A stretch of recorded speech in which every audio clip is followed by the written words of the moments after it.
계속해서 사도행전 1장입니다. 오늘은 21절로 26절 끝절까지 남은 부분을 보겠습니다.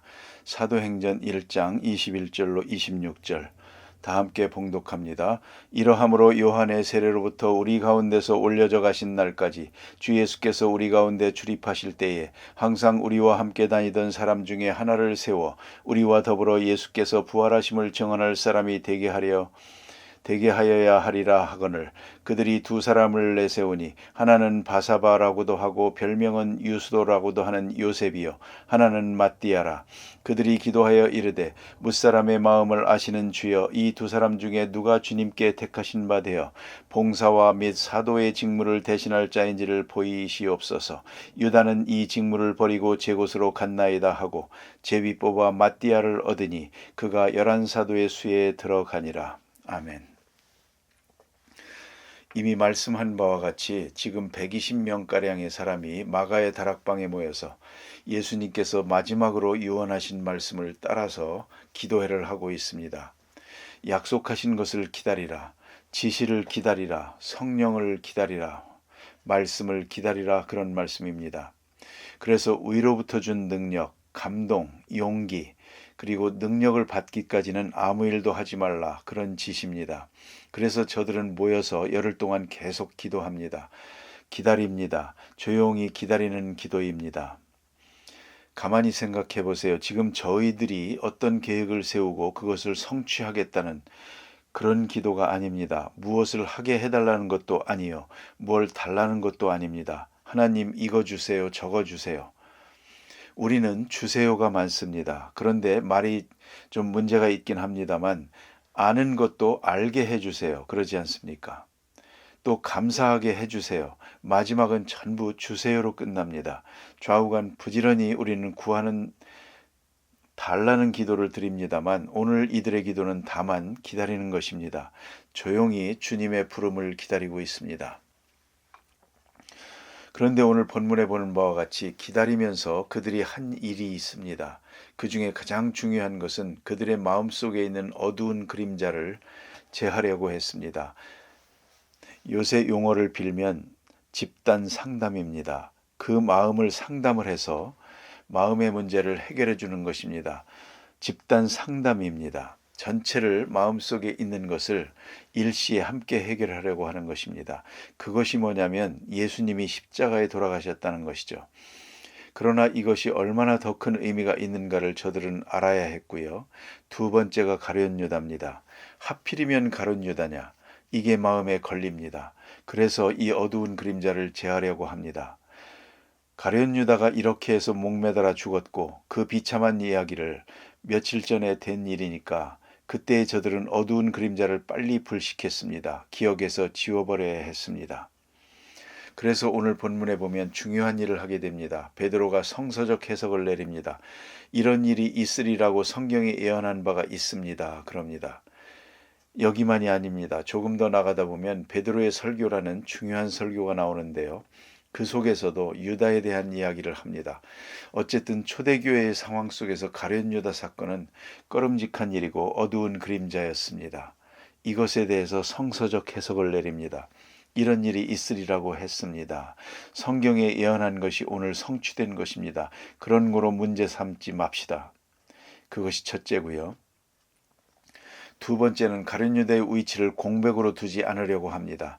다시 말하면 소극적으로 해결하지 않고 적극적으로 해결하려고 합니다.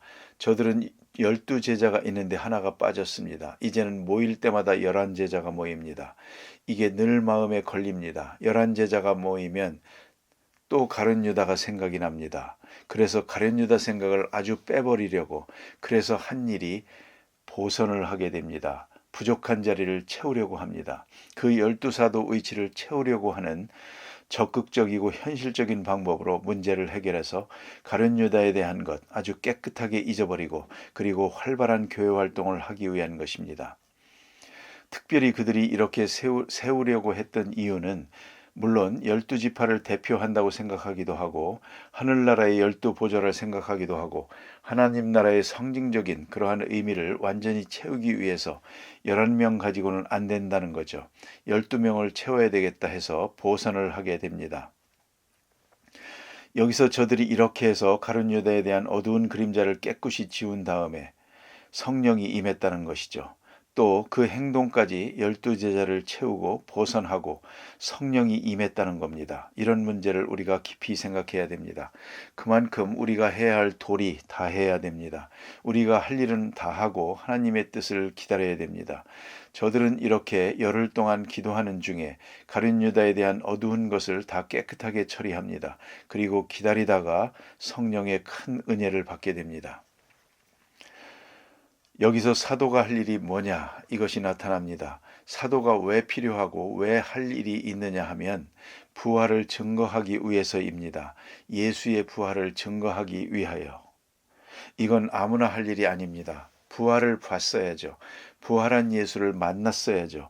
만나지 못한 사람이 증거한다는 것은 확실한 증거가 되지를 못합니다. 간접 증거죠. 직접 증거가 아닙니다. 예수의 부활하심, 그 부활하신 예수를 만난 사람, 만나서 예수님과 이야기도 하고 도마처럼 예수님을 만져보기도 하고 예수 부활에 대해서 확실한 증거를 가지고 있는 사람이라야 됩니다. 예수의 부활을 증거하기 위해서. 자, 보세요. 예수님은 부활하셨습니다. 부활하시고 승천하셨습니다. 이제 저들의 기억에서 다 사라질 것입니다. 얼마 안 가서 보통으로 한 40일 지나면 다 기억에서 잊어버립니다. 그러면 이 사건이 계속 살아서 역사하기 위해서는 증거가 필요합니다. 증인이 필요합니다. 사도들의 증거를 통해서 부활 사건은 계속 재현되는 것입니다. 다시 나타나고 다시 나타나고 다시 마음에 살아 역사하게 되는 것이죠. 그러니까 저들의 부활에 대한 증거, 그 증인됨의 역사가 꼭 필요합니다. 또 한 가지는 더불어 증거하기 위해서 사도들이 필요했습니다. 한 사람만이 아니요 집단적으로 서로 협력해서 나뉘어서 역사할 때도 있지만 합해서 공동으로 부활을 증거하기 위해서 이렇게 12사도가 꼭 필요했다고 생각합니다. 그러면 사도의 자격이 있습니다. 제자는 아무나 되는 게 아닙니다. 요새 말로 투표해서 선거해서 될 수 있는 일이 아닙니다. 적어도 영적으로 생각하면 이 사도, 아포스톨로스, 사도라고 하는 것은 몇 가지 중요한 조건이 있습니다. 먼저는 그리스도 사역에 처음부터 관여한 사람이어야 합니다. 오늘 성경 말씀에도 보니까 세례 요한의 세례로부터 우리 가운데서 올려져 가시는 날까지, 다시 말하면 예수님 세례 받으시는 날부터 시작해서 승천하실 때까지 우리 가운데 출입하면서 예수님의 모든 사역에 동참한 사람이라야 됩니다. 다시 말하면 예수님의 생을 경험한 사람이라야 됩니다. 예수님께서 12제자를 데리고 다녔지만은 모름지기 12제자뿐이 아니었을 것입니다. 많은 사람이 같이 다녔는데 그러나 12제자만 제자로 임명했을 뿐입니다. 거기에 제자 아니면서도 따라다닌 사람이 많죠. 오히려 더 많았을 것입니다.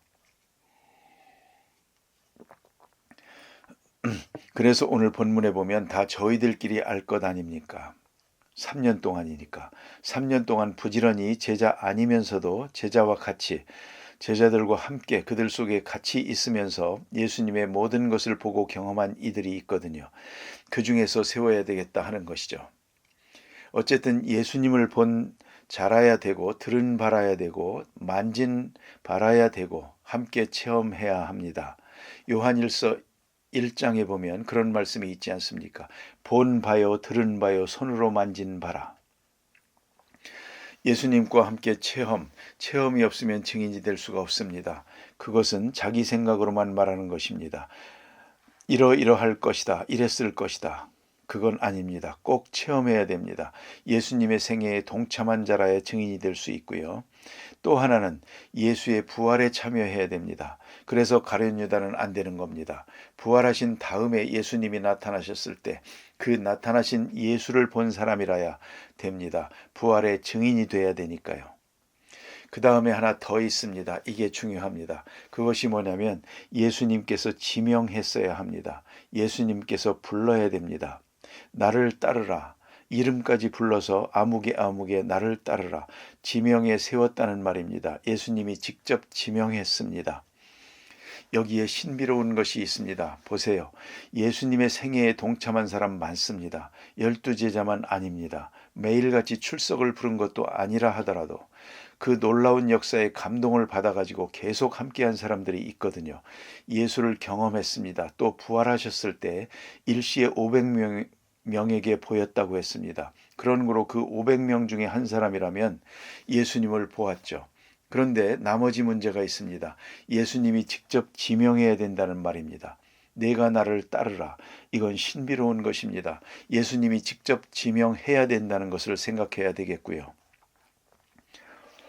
그러면 오늘 본문에 나타난 대로 이제 가룟 유다 대신 한 사람을 택해야 되겠는데 어떻게 택했나 하는 것을 오늘 본문에서 보게 됩니다.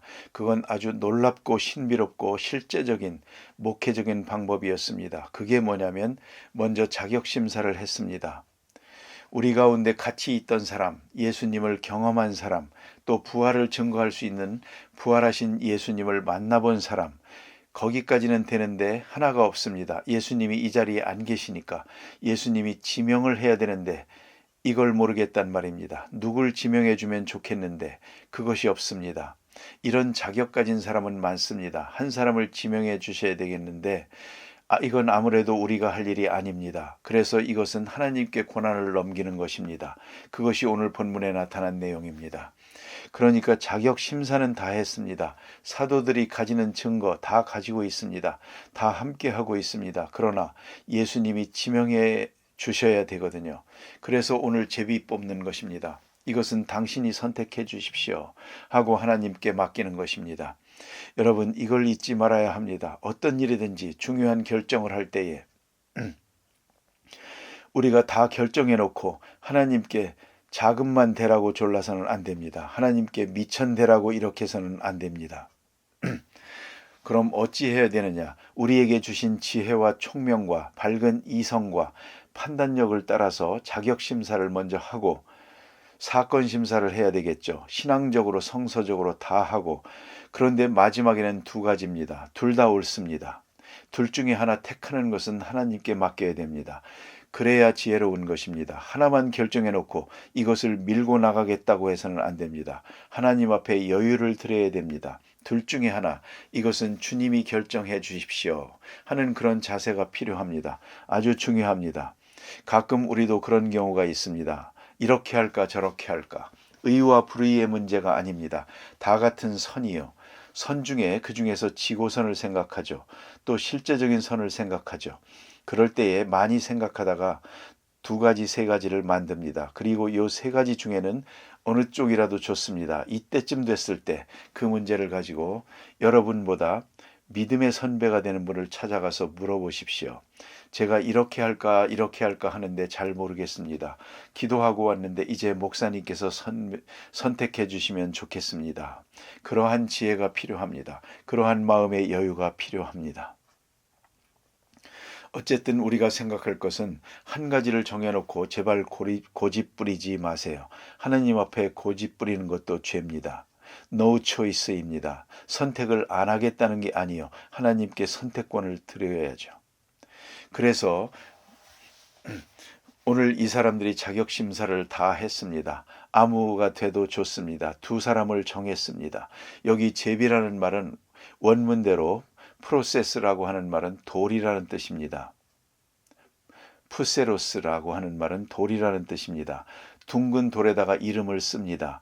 돌 두 개를 넣고 통에 넣은 다음에 하나님 앞에 기도하고 다 같이 기도하고 하나님께서 선택해 주시기 바랍니다 하고 이걸 뱅뱅 돌립니다. 돌리면 하나가 퉁 하고 튀어나옵니다. 그게 하나님이 선택한 것입니다. 그렇게 생각하는 것입니다. 제비 뽑았다는 말이 그런 말입니다. 이 제비 뽑는 마음이 뭡니까? 하나님께서 선택해 주시기를 의뢰하는 것입니다. 하나님께 맡기는 것입니다. 적어도 이 둘 중에 하나 어느 쪽이라도 좋습니다. 그런 선택권을 하나님 앞에 바쳐버리는 그런 의미가 있는 것입니다. 그래서 마띠아를 얻었습니다. 이것은 주님이 지명했다. 주님이 지명했다고 생각을 했습니다. 그리고 받았습니다. 이걸 우리가 중요하게 생각해야 합니다.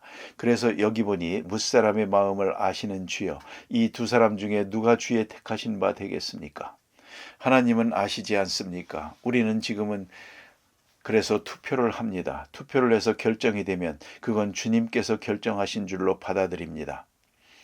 주님께서 우리의 마음들을 감동시켜서 이런 결정을 주신 줄로 믿고 받아들이는 것입니다. 그것이 교회 문제 해결의 가장 좋은 방법입니다. 민주적인 방법이죠. 일단 결의 되면 그 다음엔 얘기하면 안 됩니다. 결정이 된 다음에는 하나님의 뜻이요, 누가 반대하고 누가 지지하고 그 얘기가 나와서는 안 되는 것이죠. 하나님이 정해주신 것이다 하고 수용하게 되는 거죠. 그것이 교회의 평안을 이루는 길입니다. 그런데 교회가 좀 어려워지는 것은 결정해놓고 반대하는 사람들 때문입니다. 소수가 문제입니다. 소수. 그건 안 됩니다. 일단 결의된 때는 하나님이 정한 것입니다. 하나님의 뜻이었습니다. 하고 마띠아를 얻었습니다. 주님이 지명해 주신 줄로 알고 한 사람을 세웠습니다. 완전히 채워가지고 12제자가 언제나 모일 수 있게 되었다 하는 얘기입니다. 우리가 하나님의 뜻이 어디 있는지 잘 모를 때가 있습니다. 현실적으로. 그러나 우리는 우리에게 주신 지혜와 능력을 따라 판단하고 최종 결정은 주님께 의뢰하는 그런 지혜가, 그런 겸손이, 그런 믿음이 있어야 할 것입니다. 다 같이 기도하십시다.